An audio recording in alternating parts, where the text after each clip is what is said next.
Happy 4th of July, everyone. Feliz 4 de julio. Aquí estamos con Orlando de Tortas al 100. Tortas al 100. Como pueden ver, ya me dio mi cachuchita, aunque yo no uso porque estoy medio pinche oregón, pero pues ahí está, ¿verdad? No, se mira bien, bien, ahí está. Sí, no, al chingado. Está, al pues, 100. Al 100 nomás. Orlando, gracias por tenernos aquí. Vamos a hablar un poco de lo que ha sido tu negocio de tortas aquí en Salinas, California, y les vamos a explicar de todo un poco, de cómo empezó, de dónde empezó y a dónde se dirige. Vamos a empezar, Orlando, me lo voy a quitar porque sí, no puedo ver. ¿De dónde eres y de qué parte de México son tus papás? Mis papás son de Santa Catarina, Guanajuato. Mi papá es de Santa Catarina, Guanajuato. My mom's from Texas. So my mom was born in El Paso, Texas. Yo nací aquí en Salinas, California. Uh-huh. Y yo me creé aquí enseguida de donde está. luego aquí. Enseguida de mucha gente lo conoce como Money Mart, como el Montemar. Allí, it's Fusco now, guys. Yeah, if you live in Salinas, you know it's Fusco. Yeah, it's Fusco now. Fusco now, yeah. I actually live down the road, so. Yeah, so that's where we were born, and in here in Salinas.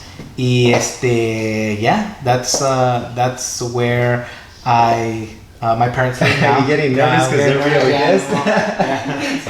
Guys, we have a guest in the house. It's Orlando's wife. Do you want to come and say hi to the camera? Yeah. Yeah, I got a little nervous. Yeah, I was like turning I noticed. I was like, what's about. going on? What's going on? Messed up. So, this is my wife. My wife. Tortas al dos. Tortas al dos.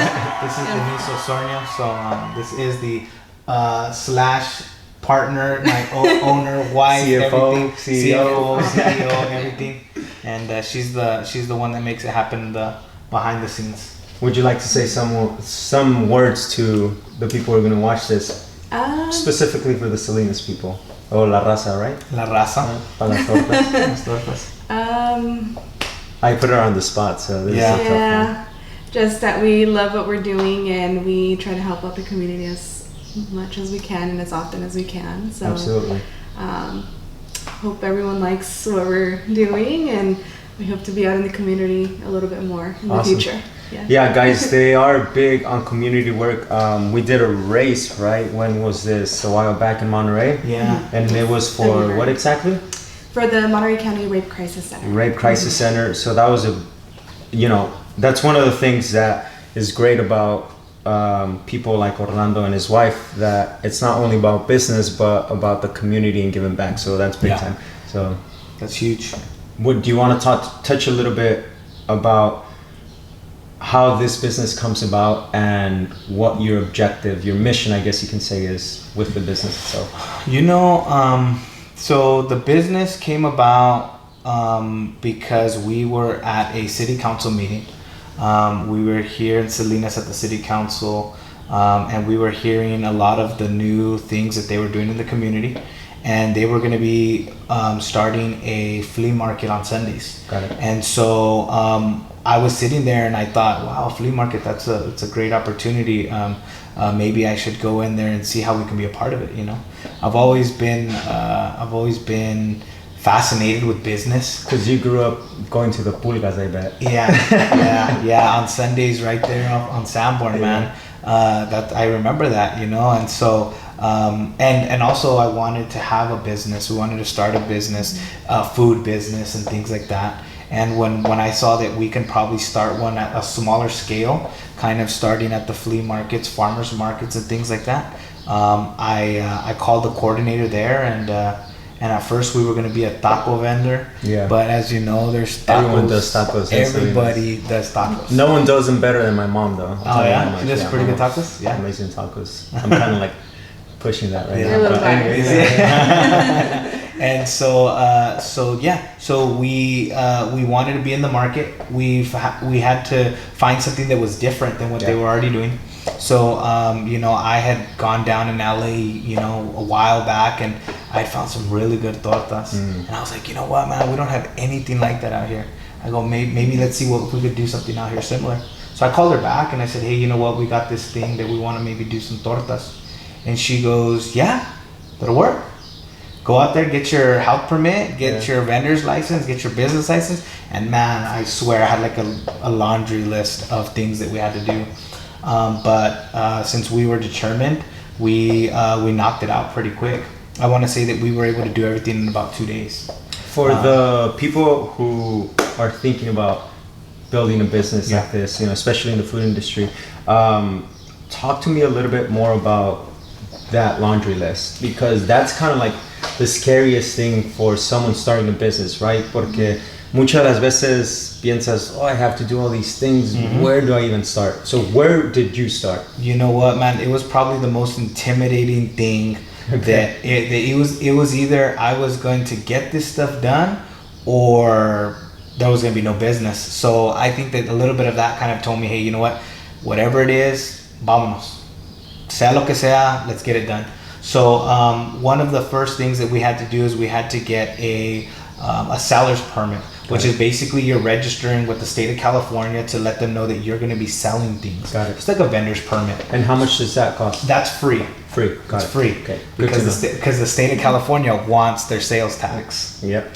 So they're gonna make sure that if that's free. So it's basically just saying that whatever we sell, we have to report it back to the state of California. We have to charge sales tax for what we sell and make sure that they get it. So the first thing was the seller's permit to be able to be in a farmer's market or flea market. Second thing was being able to have a business license. So now we have a business license where we can do any types of catering events. We can go out to the festivals and things like that. So we have a business license for the business. Okay. And does that have a price tag? That does. I believe it's something like, if it's not 1% of your sales, I know it's like, you know what? I don't even want to tell you what percentage it is because I don't want to. But it's a percentage of your sales. It's a percentage of what you make, what you gross annually. Okay. So the city of Salinas wants to make sure that they get a percentage of what it is that you're making annually, and that's the fee of your permit or your license. No. No, kidding. Yeah, and so seller's permit, business license, and then the most important one is Monterey County Health permit, which is probably the hardest. Because that one you have to, of course, it shouldn't be hard when you're constantly making sure that you're on top of cleanliness, your temperatures of your food that's cooked, your temperatures of your food that's raw. So it's kind of easy. It just come naturally. Got it. But that one is probably the most intimidating, I should say. Yeah. Because that one was the one where I had to go out to take some classes. So a lot of people don't know this as well, but we're actually Safe Serve certified, where you have to have that certification to be a manager inside of a restaurant. And I actually possess that. There you go.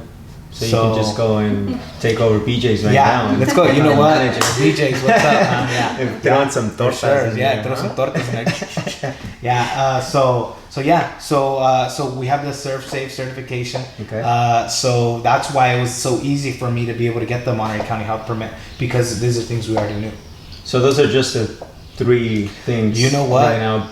We'll keep it at that because, I mean, that's it though. If you really want to go and do this, you're going to figure out, one way or another. Like you said, I mean, you had to drive, so it was either he gets it done or there's no business. There's no tortas. There's an emptiness in our stomach. So, So like I said, those are probably actually it though. Okay. And that's what it took for us.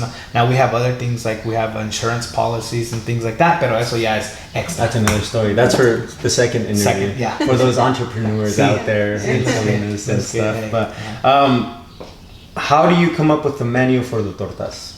Where do you get your inspiration? Because I tried one of the tortas and I tried the one that had the chicken Alfredo, right? Yeah. You tried that one. And that's not Mexican at all. That's very Italian. That's very Italian. So. I think it's just probably just. Well, we watch a lot of videos. We watch a lot of videos. YouTube. A lot of YouTube. Instagram. Yeah. And you know what? More than anything, it just comes with things that you already like. Good. And we also hear the people. We talk to people and we ask them, what would be good on a torta? And they're like, try something crazy. What something like totally out of this world. And we're like, all right, let's try it. And then it works, Well, it's funny you say that because then that led you to create the Don Cheto, right? Yes. So can you please explain what's in a Don Cheto? And for the second interview, I want to come back and we make, how many tortas do you have on the menu? What? We have our specialty tortas that we have right now is 1, 2, so it's the al cien, which is our signature. Okay. We have the Don Cheeto, we have the Americano, we have the Maui, we have the vegan torta, and we have a torta we call Mexicana, which is just your average torta with meat and veggies. Nice. So we have probably 1, 2, 3, 4, 5, 6 tortas, but we can make those 6 into probably about A lot of concoctions. 12, because you have a torta de jamón, una torta del chavo. We have El Chavo. So we have just plain chicken tortas or asada tortas. Totally vegetarian torta. A vegetarian con aguacate y queso Which is fresco. big time because people are crazy about that stuff. And Huge. I am Huge, sometimes. No. But I liked, like I said, I tried the Caesar one. I tried the Don Cheto one as well. Yeah. It's not my cup of tea. And But for some people, I can see why. I mean, a lot of people like hot Cheetos. A lot of people out there love hot Cheetos, I should say. But it's a thing where you see it in the food industry where it's the experience, right? And I think the Don Cheto, that's what kind of like got people going. Where like a torta with hot Cheetos and cheese, I'm about that. So and maybe if I was in high school, I would be about it too. No, you would either that or hot Cheetos and cream cheese. Yes, exactly.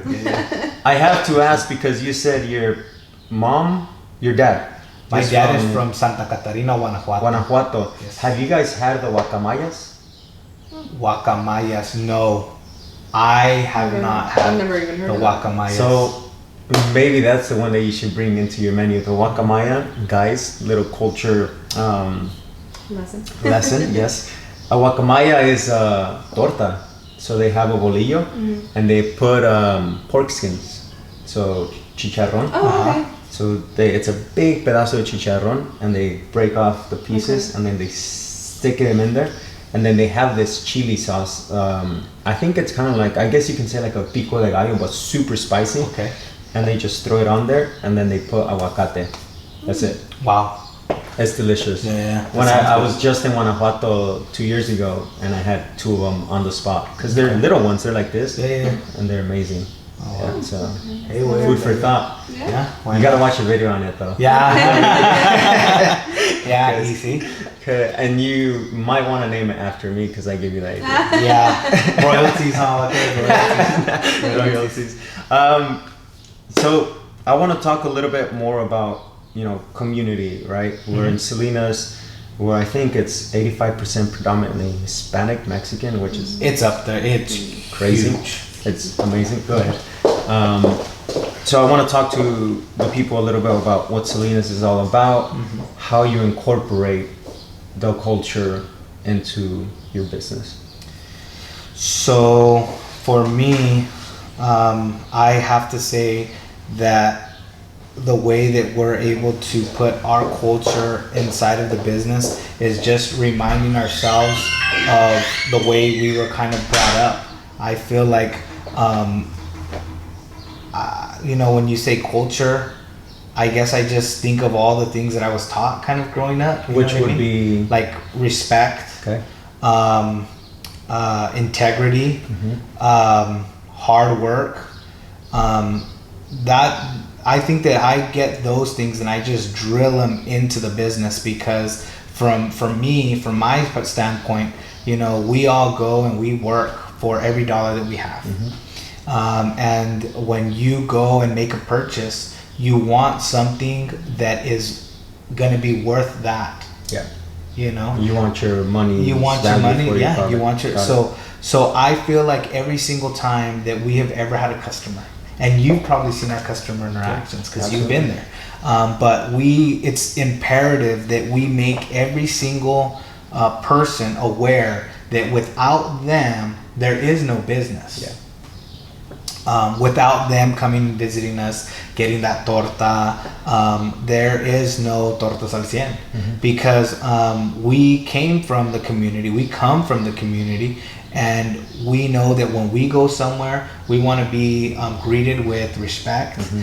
We want to be waited on. We want to have a good experience. And you want the food to be good too. You want the food to remind you of authentic Mexican food. So la carne asada tiene que estar al 100. El pan que usamos al 100. Where do you get your bread from? That's a secret. No, probably from the Plaza Bakery. I know that. It's actually not. So the type of bread that we use a Mexican telera. Okay. We don't use bolillo. Because how bolillo has a lot of the, so we don't use that. We use a telera that we actually get from our friend Angie right down the street. Okay. So everything when we're in there. It is Estrella Bakery on Sanborn. Name's Angie. Ask for her. Tell her Tortas al Cien sent you. I know she'll be happy about that. But going back to the thing about the community, we incorporate every single person that we can. And Angie, I met Angie from my compadre. He actually said, hey, you know what? You're looking for bread. I actually know somebody that owns a panaderia. Go talk to her, try it out. I tried out the bread, and when we were looking for the perfect bread for Tortas al Cien, we went everywhere. We went to La Plaza, we went to Tres Hermanos, we went to Sanborn Plaza, we went everywhere testing out the bread, and we wanted to make sure that it was the size, the texture, the flavor. So we found that with Angie, and Angie's right here up the street. She's right here on 93905. Where that's where we're from. And so she's right there, and she's super cool lady, and that's where we get our bread from. That's great, man. What makes a great torta besides the bread? Besides the bread, you know what? I know we were talking about experience just a little while ago, but you know what, man? I know it's gonna sound corny. Somebody's gonna say it sounds corny, but it's just from the moment that you're waiting there to get your torta, because man, sometimes we have lines that you will not imagine, brother. We have, sometimes we've had up to 45-minute ticket times because there's just so much volume.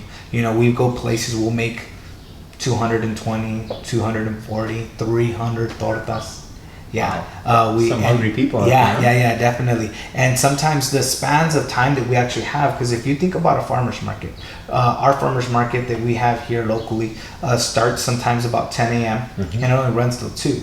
So you have 10, 11, 12, 1, 2. You got 4 hours to sometimes pump out 150 tortas. Yeah. And everybody's just like, okay, they're open. And so give me one of each. For sure. So I think that what makes the perfect torta has to be, thank you so much for waiting. How can I help you? What are you thinking about today? What torta is calling you today? How do you feel today? And we have always somebody that's in the front that'll basically say, hey, you know what? This one has carne asada, melted cheese, and chipotle mayo. Or you know what? This one has a chicken bacon ranch, or this one has the carne al pastor with the bacon, the ham, fried pineapples, and a fried egg. I love that you're aware of that, because you might even have the experience in the past. En el pasado vas a un restaurante y te toca un waiter medio y ya cuando llega la comida tú estás en un sentido así como que la comida no está tan buena, aún cuando sabes que la comida sí está buena en ese lugar. So I like that you say, customer experience, because at the end of the day it's like, if you don't make them feel like they want that torta, they're gonna be any other customer. You know what? Imagine going to a restaurant and it's already bad enough that you can't find parking. So you're mad because you can't find parking. Bad first try. Okay, there you go. You get into the restaurant. Nobody greets you. Nobody tells you, hey, we'll be right with you. Okay? So you go, you sit down, and then you have a place that's so busy that the waiter kind of just drops the menu there, and takes off, and we'll be right with you. And while they're right with you, they're taking right off. Yeah. You feel like, hey, what's up? Like, you know? And so they come by, they say, hey, can we take your drink order? And you're like, hey, well, I've been here for 30 minutes now. I'm actually ready to order. You know what? We're just going to take your drink order. Right now, your waiter will be right with you to get your food order. It sounds like you've been going to Applebee's. Oh, my God, man. You know what? I've got to tell you that these are the things that we think about, though. Yeah. That's the things we think about. Well, that's the great thing about, you know, yourself, that you've been a customer before. Oh, yeah. And now you get to implement what you wish didn't happen to you. Exactly. Which is awesome, man. Yeah. Because, you know, a lot of the times, you know, if you're a business person out there, especially in the food industry, and it's like, you don't mess with people's food experience. It's not just the food itself, it's the food experience. Es lo que importa, el servicio es lo que importa, no es necesariamente al final del día el producto, porque el producto tiene que estar ahí. Sí. Sabes que muchas veces lo que pasa también, si te pones a pensar, si vas a un lado y tienen el servicio, el cliente de servicio está al 100, ¿verdad? Ok. Y te gusta, te da hasta ganas de ir. Al 100. Al 100. Te dan ganas de ir. Y la comida está más o menos. Se la pasas. Y vas otra vez y dices, ¿sabes qué? Pues, ¿sabes qué? Deja ir a mirar a Leti. Siempre me trata bien cuando está ahí. ¿Yeah? Para todos los que van a los altos. A los altos. o sabes qué, deja ir aquí con aquel que siempre cotorreamos y le, you know? Exactly. And so what'll happen is that you'll say, hey, you know what, the service is so great, the food is pretty good, but you know what, let me go on, and you'll be a repeat customer.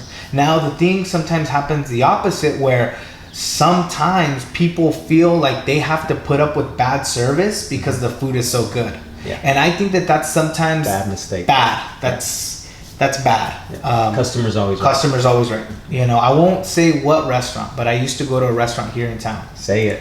Nah, I'm kidding. I will. I'll talk to him later and I'll let you guys know. No, you know what? The food was good. Food was great. You know, and what'd you have?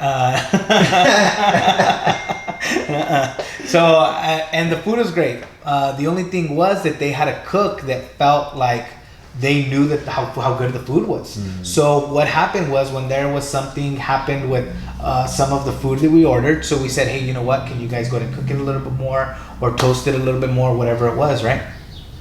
Well, we can hear her because they had an open area where you can see the cooks. So we were all sitting there, all four of us around the table. We sent this thing back, and she's just like, tells the waitress, well, let them know that the toaster has magical powers that no human can replicate.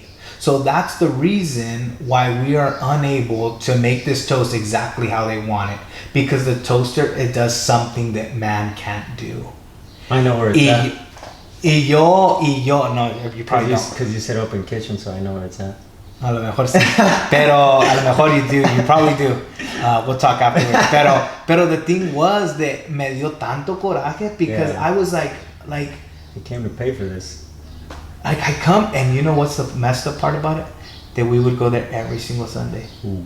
And so when that had happened, I was to the point where I just couldn't let it slide. So I went up and I said, hey, you know what? Just want to let you know what you said wasn't, you know. And she didn't care.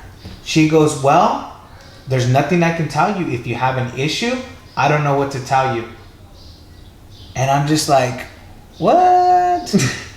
So then I said, okay, well, we came here every Sunday with my whole entire family, 2 families, my family y la familia de mi esposa. Yeah.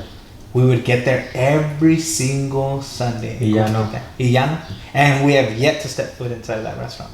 That's business thrown out the window. It can happen. And I understand sometimes too, we're not all perfect. Yeah, maybe one of us might have an off day. Even I might have an off day. But you know what? She should have realized, you know, once she said that and you heard and then you went to approach her, then she was like, oh, I'm sorry. But she didn't, so Nothing. Screw that. Yeah.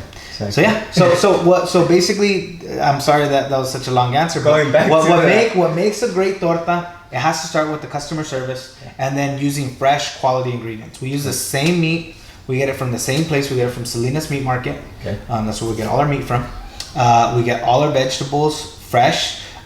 and we prepare everything on site. So anywhere that you see us, we'll be cooking everything fresh every single time, every single event. Nothing's pre-cooked, nothing comes pre-made, nothing. And so I think that that's what makes the quality torta is great customer service, fresh produce and innovation. Yeah. Because some of the things that we're doing, like we did we try to do a torta of the month every other month if we can.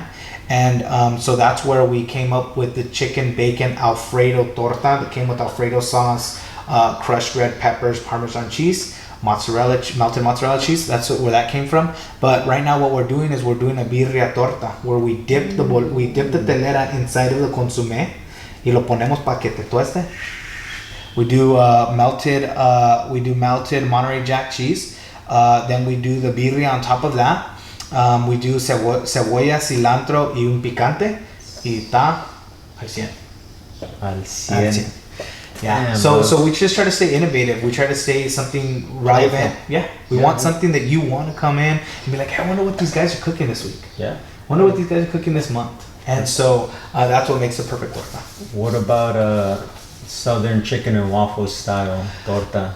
Right now we just bought a new deep fryer. So this is our third deep fryer that we've had. We've been experimenting with different deep fryers that'll make it easier for us because we have to carry everything. Yeah. You know?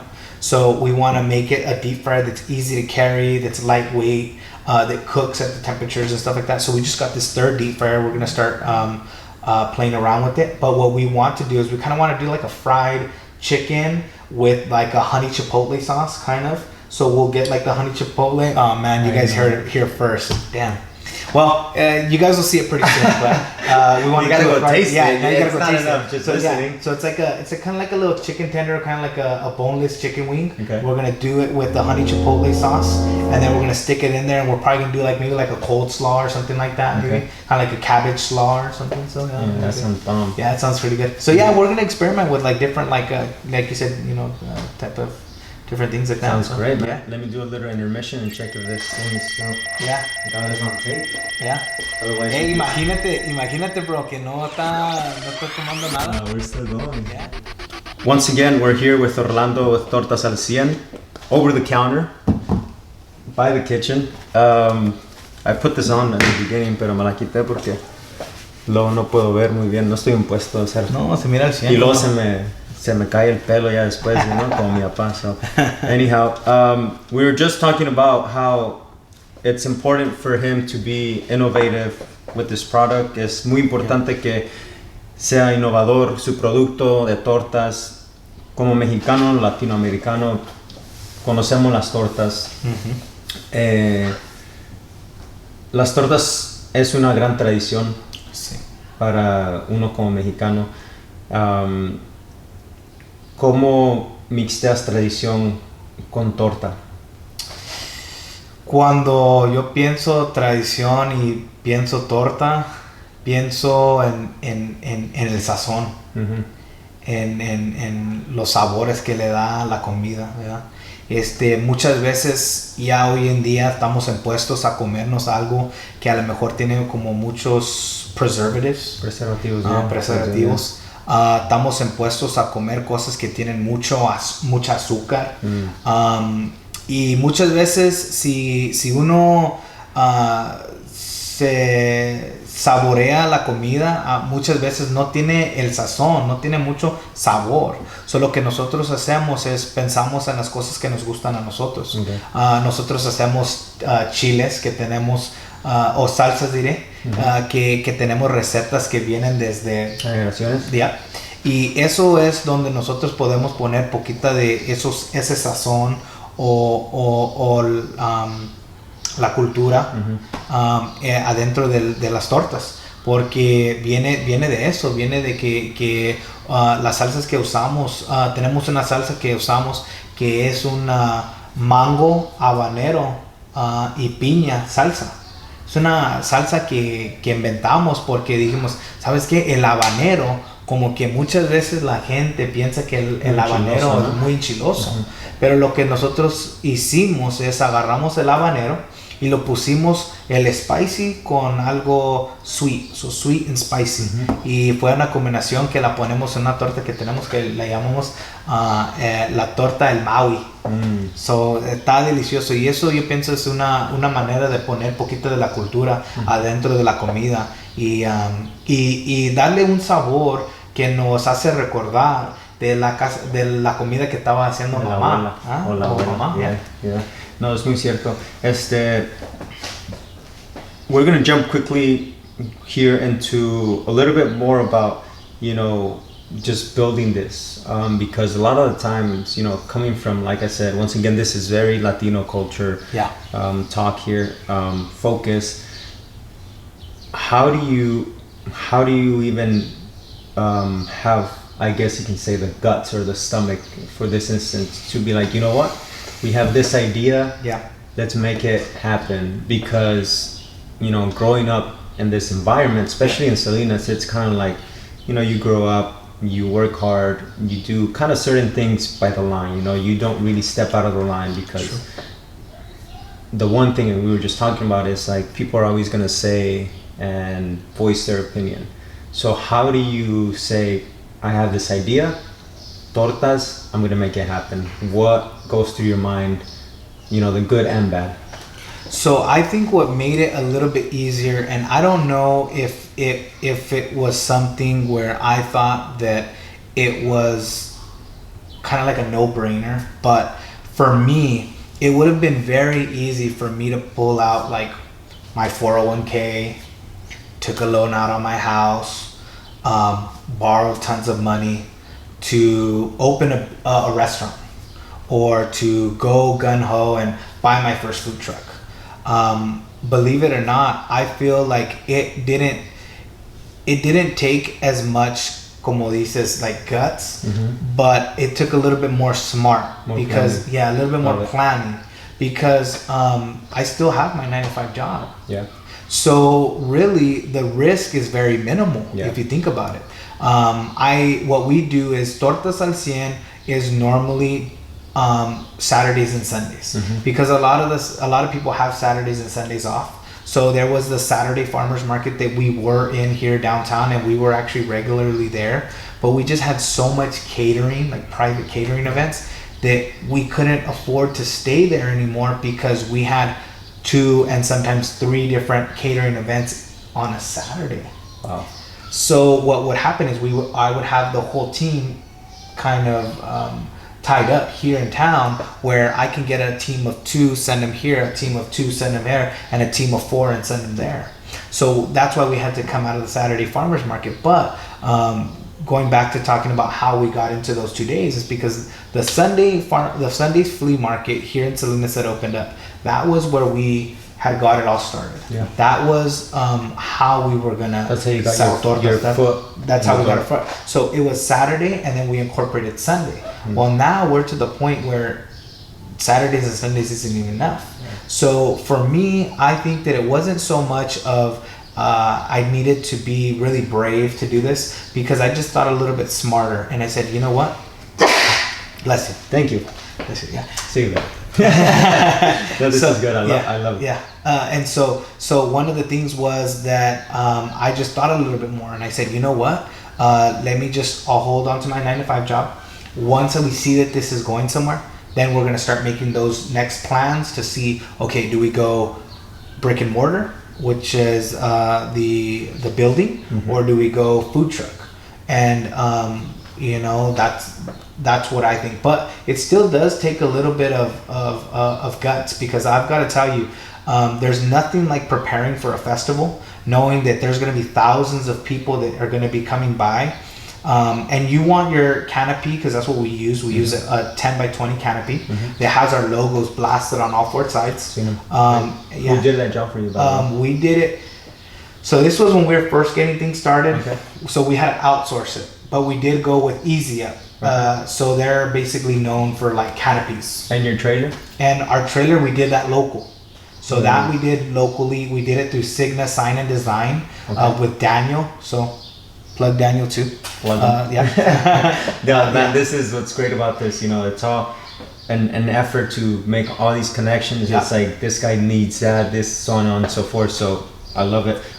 Real quick, I'm Yes. gonna take a pause to kind of like rephrase what you said, because I love the fact that you said I didn't quit my job.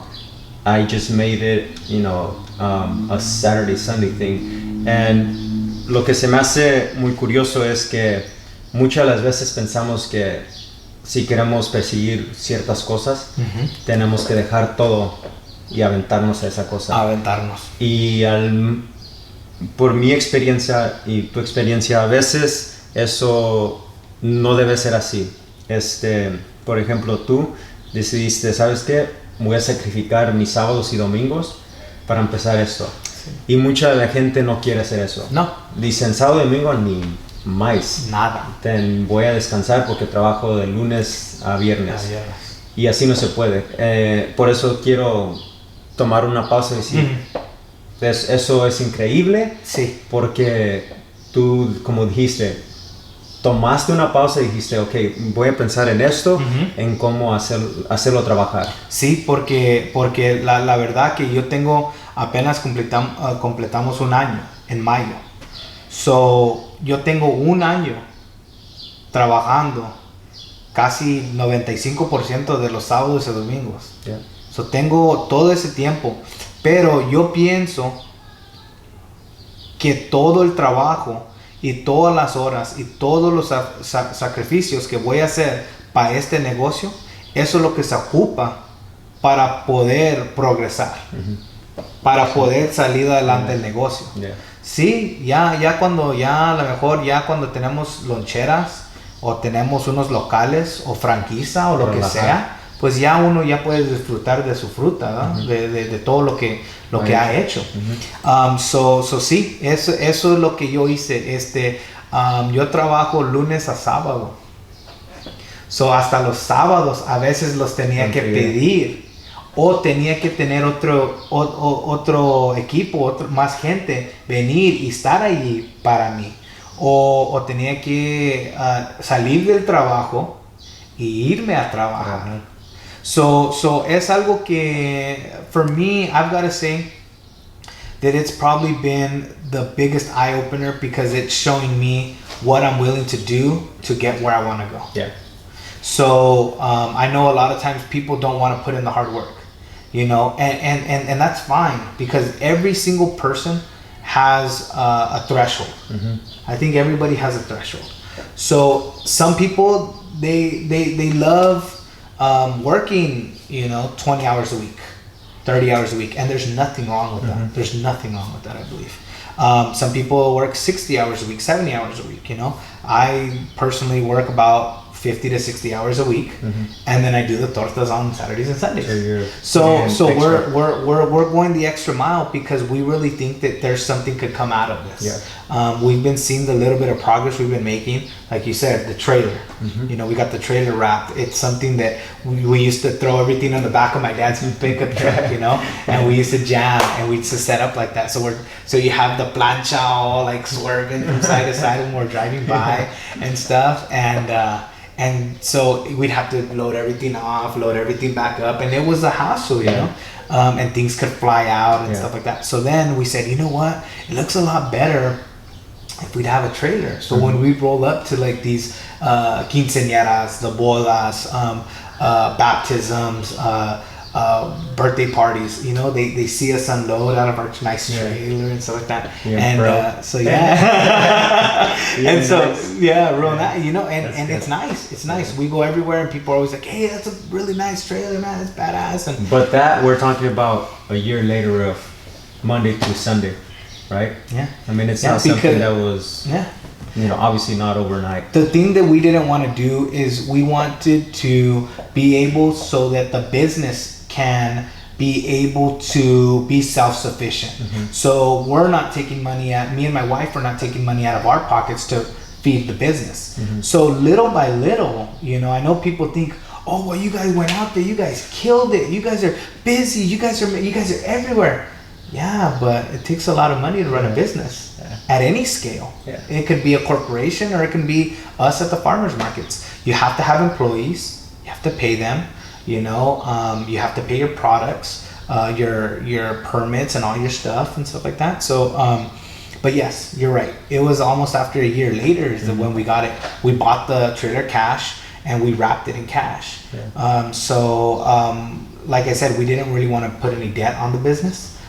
So that's why I think it took a little bit longer, just so that we wouldn't have to put it on a credit card and have to pay it back. Yeah, that's great, man. I think going back to everything you've said, to sum up, you know, for you guys, it's great to see it. I mean, I've been here for a while and seen you kind of grow the business to what it is now, and now you're doing, like you said, quinceañeras, weddings, all these things. But it all started, you know, like you said, mounting all your stuff in your dad's pickup truck. You know, that was the story, and that's exactly why I'm here, to share those type of stories, because it's like, man, like, you can look at him now and he looks nice with his cap and all that stuff, with his nice beard and stuff, but it's like, I can guarantee you he had ojeras, you know, from working Monday through Sunday, you know, trying to figure out how to, you know, pay this, do that, do this. So it's like, you know, your work shouldn't go under the radar, because it's something to really appreciate, y como latino es algo que no está realmente inculcado en nuestras tradiciones. Nadie piensa que puede tener su negocio propio. La mayoría de las personas dicen, tenemos que trabajar duro y sacar a la familia adelante, y esto y eso otro. Pero tú eres un gran ejemplo de que puedes crear algo de nada. Así es que yo creo que hemos llegado a la conclusión de esta primera entrevista. Nuevamente, Orlando de Tortas al 100, aquí en Salinas, California, 93905, para que no se les olvide. Para que vayan y digan. Para lo último, Orlando, como has dicho, ¿en dónde te pueden encontrar si alguien quiere saborearse una torta?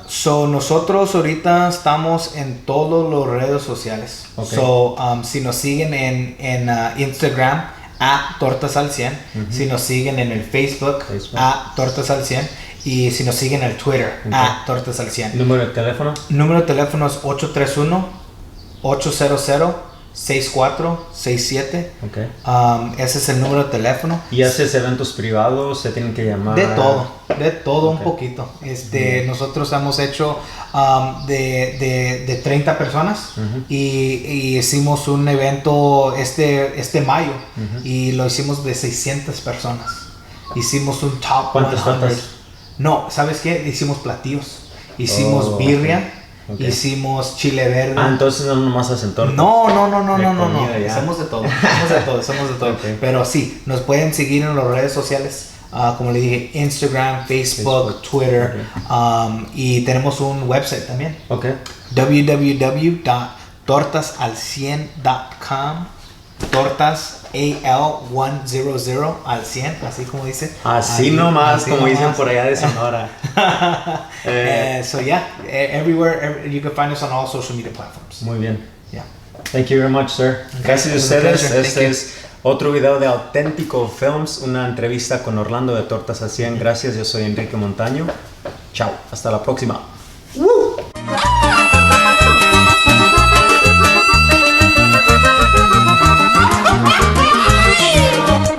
Se escuchan los bailes en los vecinos.